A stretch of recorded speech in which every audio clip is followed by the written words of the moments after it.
My name is Jordan Burdick, and this is my educational philosophy. My goal for my future classroom is to create an environment that is culturally aware, where children feel safe and confident in their abilities to succeed.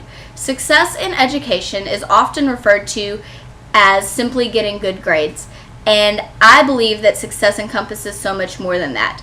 Success is a meeting of goals. Those goals can be emotional goals, it can be communication goals, language goals, anything a child needs in order to have success in the world outside of education.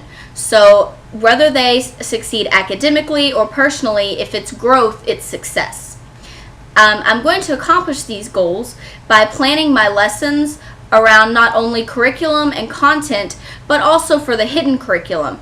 Planning for those skills is a positive thing, and the hidden curriculum encompasses all of those emotional and communication and problem-solving skills that children need in the future. And if you plan for them, then children will have a positive experience and be able to function outside of your classroom and go further than even you thought.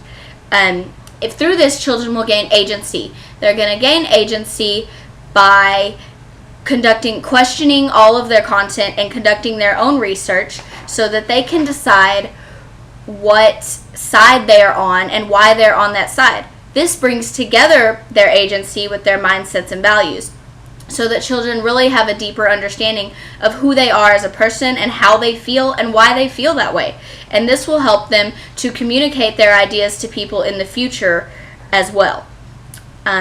Children develop a sense of social identity and individual identity through the tasks in my classroom as well. I want children to work independently and in groups to form these identities. When they work in groups, they're going to have to communicate with their classmates to work through problems and to work through individual differences in order to have success as a team and accomplish the task. This is a great skill for the future because they're going to have to work out in the world outside of education. They're going to have to work with other people, and they may not always get along, so they need to learn those skills early so that they can transfer those skills into the work world. Through these processes, they will also be able to view their strengths and weaknesses. Once they find their strengths and weaknesses, I will guide their learning as the teacher, and I will model for them how to use their strengths to better their weaknesses. And in this process, they will experience not only academic but personal growth. In my classroom, I also believe in nurturing failure. Failure should never be seen as a stop sign. It should be seen as a stepping stone.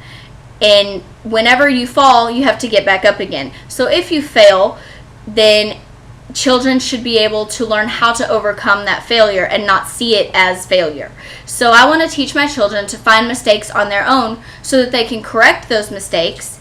And once they correct those mistakes on their own, they'll be confident, because it will get rid of the notion of the pressure to pass or fail in my classroom, and they will simply focus on, hey, I can solve a problem, and look what I did, without anybody even having to point it out. And through this, I also recognize that my classroom is going to be one of diversity, and I love that. I am going to encompass diversity by learning about the backgrounds of my children and working with their families and other educators to make sure that my curriculum and my classroom is both culturally sensitive and diversely aware throughout the entire school year. I also understand that learning about myself is extremely important to be able to give my kids the best experience. So I'm going to continue to learn about myself and study myself and grow with my children so that they get the best of me and they get positive outcomes. In closing, I want to advocate for my children. I want my children to be able to tackle whatever challenges they face, both in the next grade and in the future outside of my classroom. I want them to experience positive growth both academically and personally, but most of all, I want my kids to leave my classroom with the confidence in their abilities to succeed in whatever it is they want to do, and the belief that they can do or be anything that they want. Thank you.